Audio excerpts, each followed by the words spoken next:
jalapeno poppers. Now before you start to process your peppers, there are a couple of things you might need to do. First of all, you need to get yourself some cream cheese. Get it to room temperature, because that's going to be one of your final steps. Also, you want to make sure you have some cheddar cheese, shredded cheddar cheese, unless you want to slice it up yourself. Big pain, nah, just buy something shredded. Also, I'm going to be using, as my bread crumbs over it, I'm just using some stuffing, or yeah, some stuffing mix. It's breaded, or you could buy breadcrumbs, you know, your choice.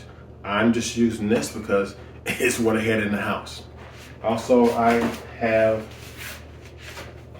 to crush them down smaller, one of these. These guys are fun. Two further words of caution. If you have glasses or goggles, wear them, because the juices from these peppers can pop up, and if it hits you in the eye, it's not going to be a pleasant experience. Also, you might even consider wearing a mask, because as you're processing these peppers, the aroma, the smell, that will come up to you. And if you're just right there doing the process, well, of course you'll be right there. But as you're doing it, after a while, you might feel some effects. Not necessarily of it being hot, but just smelling that and coming up into your lungs, it can cause some coughing fits. Trust me, I've been there. I think I'm gonna keep these guys here for putting in collard greens. I love putting jalapeno peppers in collard greens. It gives them a little bit of a kick, but it doesn't overwhelm you. Take the seeds out though, unless you want a real kick.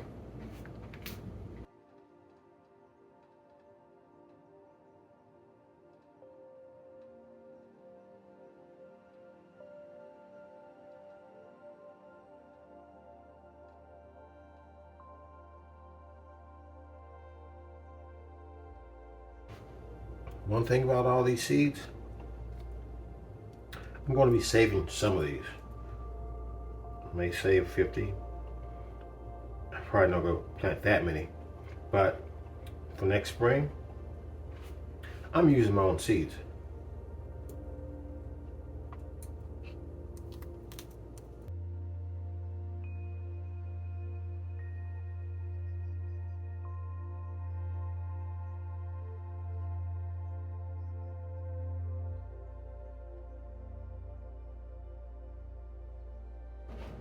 Now comes the fun part. I have them all sliced up, gutted, and ready to receive some goodness. Now I have all my ingredients together, and let me tell you from the start that there are so many different recipes on how to make jalapeno poppers.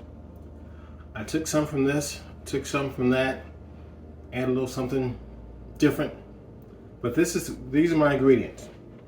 You have to have some cream cheese. I'm not promoting the brand. That's what I have. That's what my wife bought. Hey, buy whatever you want. Cheese. Some garlic powder. Some fresh from the garden. Some chives.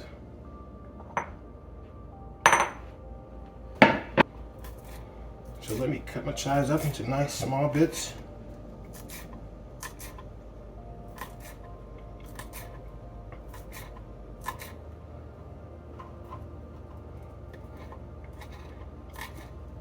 It's funny, I think originally when I started growing some chives, I think my daughter had mentioned she wanted some.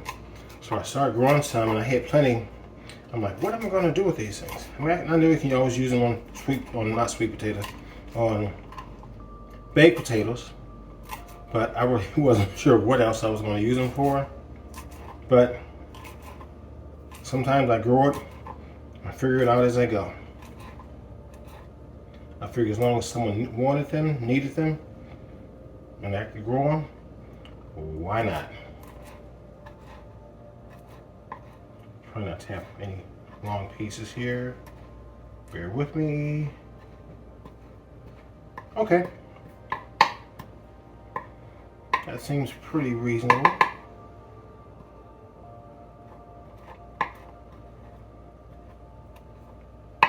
Okay. That's good.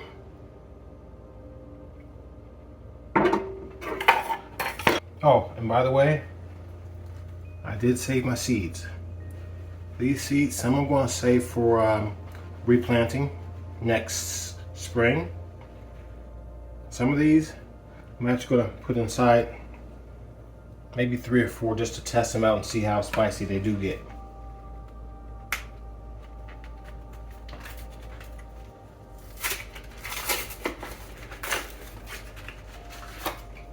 And like I said, there's so many different recipes. I'm not even going to really measure out. I'm just going to kind of eyeball to figure out how much of this I need.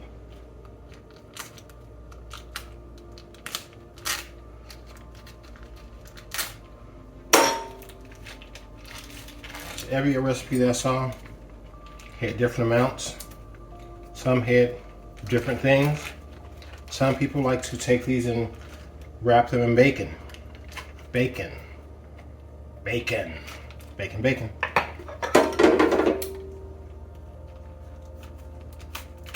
I'm not going to do that. I'm not going to wrap them in bacon.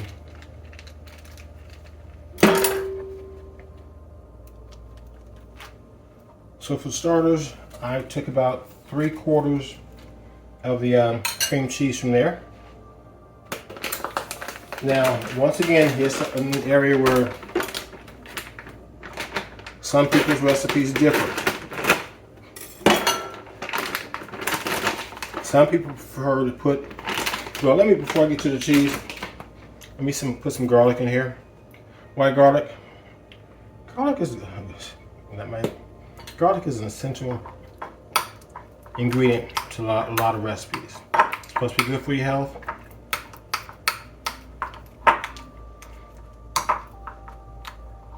And several recipes I saw did mention garlic. But if you choose your own, you could put garlic, you could put some onion powder in it.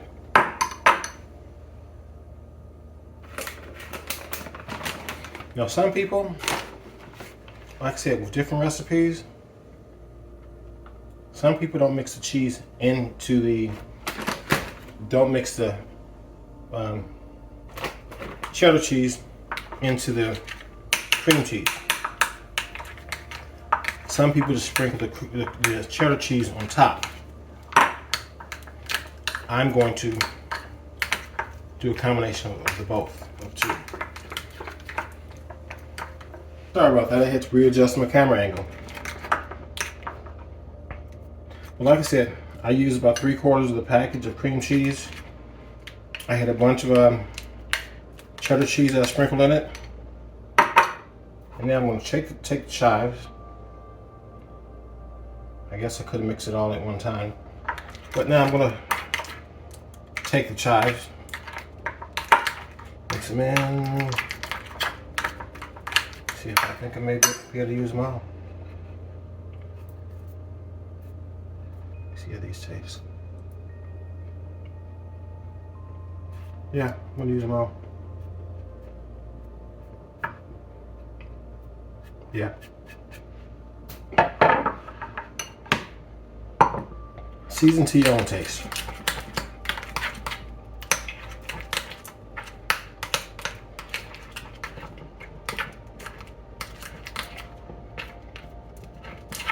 So we have chives, garlic, cheddar cheese,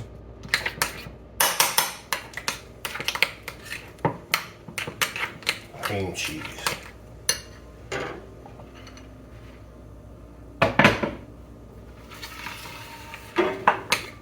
Now all you have to do is take your fillings,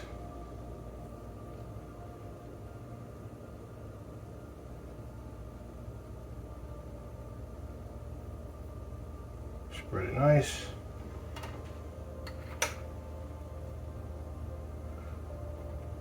I'm probably going to need some more cream cheese because I do have a lot of these.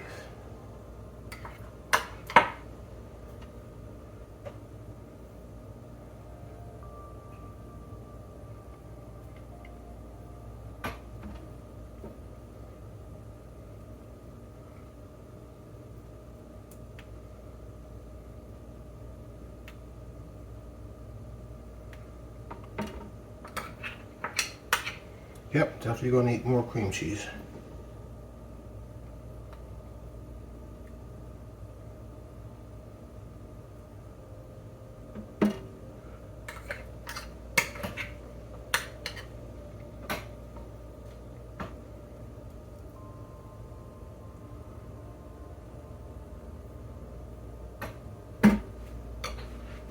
Fortunately, my wife's a baker, so we have plenty of cream cheese left.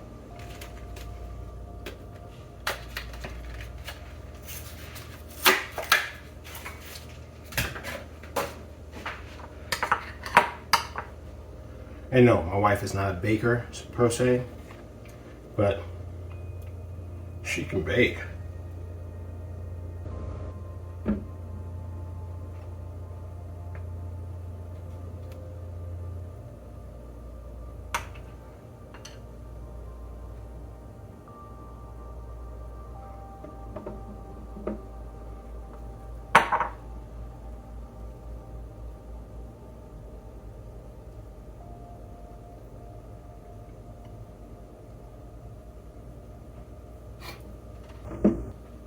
While I'm doing this, I'm going to preheat the oven at 375.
Now for this batch, I'm putting the cheese on top, or the cheddar cheese on top of the cream cheese. I didn't mix it in.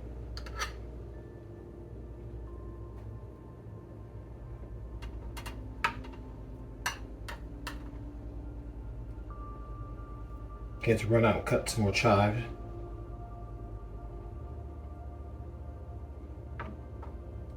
I think I'm going to, well, I know, since I don't use them a lot, I'm going to use a mesh drying system, which I still need to order, to dry out my herbs. Have chives, have basil, have thyme, have some more out there. I think it preserves the freshness and the taste of the food or of the herbs better than dehydrating. Not that I'm against dehydrating. I love dehydrating my apples, plums, well, and my apples, my pears, my figs. I might even try, if I have enough, my persimmons. Well, I'm going to have enough, but I tend to just eat them up. And I have a family member that loves them too, so I'll probably give maybe about half of those away. We'll see if she watches this video and lets me know. But if she doesn't watch the video, she gets none. Just kidding.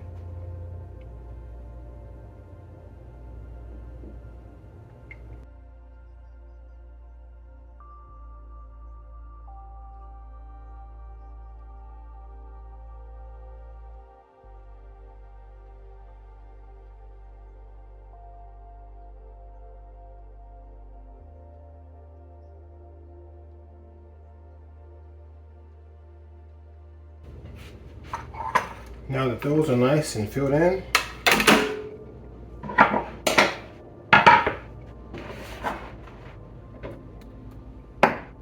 time for a little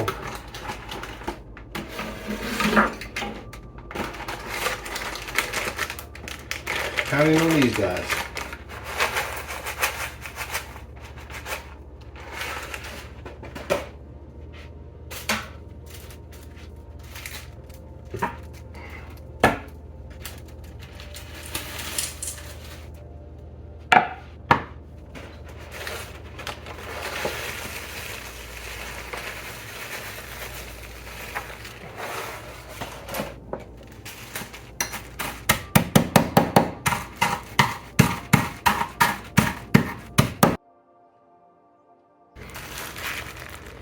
You can decide how big you want them. I'm not trying to crush them down to powder.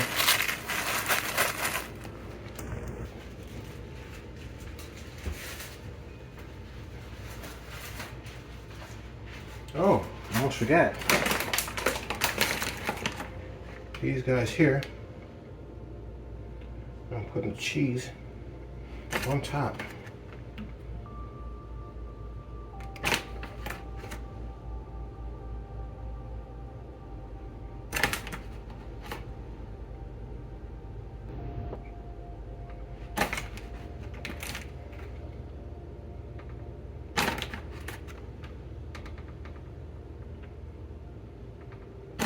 This is my second time making jalapeno poppers. And like I said, I looked at several different recipes. And now that I'm doing this and putting the cheese on top, honestly, I feel that it was definitely easier to just go and mix in the cheese.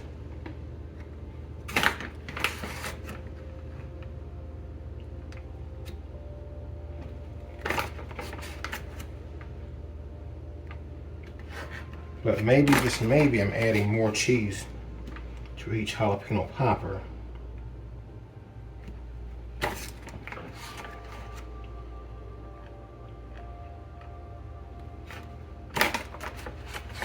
By doing it this way.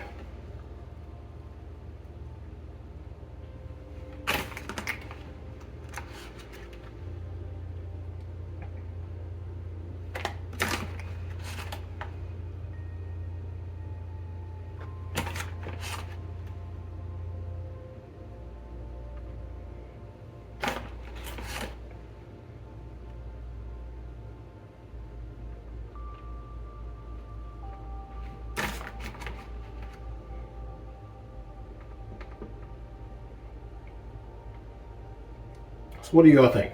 Mix the cheese in or add the cheese on top?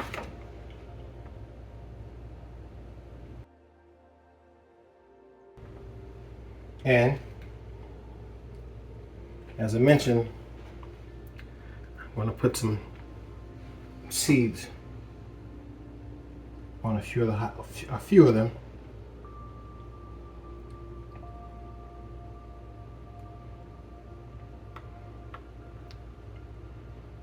Hopefully I remember that I put it on these 3 towards the back. Or else I might be in trouble.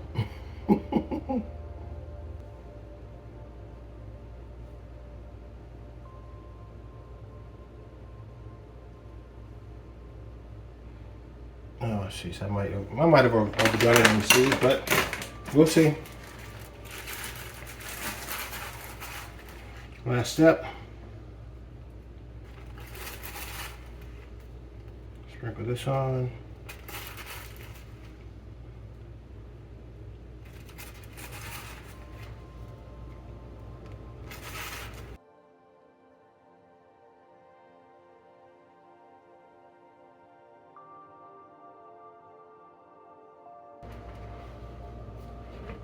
So,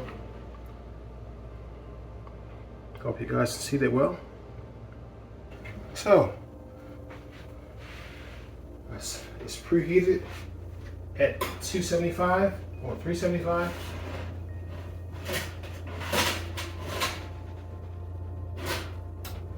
I'm going to set the timer for, I've heard anywhere between 12 and 15 minutes. So I'm going to choose 13 minutes. In the meantime, I need to clean up before I get in trouble. Now, I hope you enjoyed this video. Please like, subscribe, hit that notification button. Let's get out there and get a little dirty. And here's the star of the show. They look delicious. I wish there's a way you could smell what these smell like. Oh my goodness. Jalapeno, jalapeno, jalapeno poppers. Yeah. Now let's get to eating.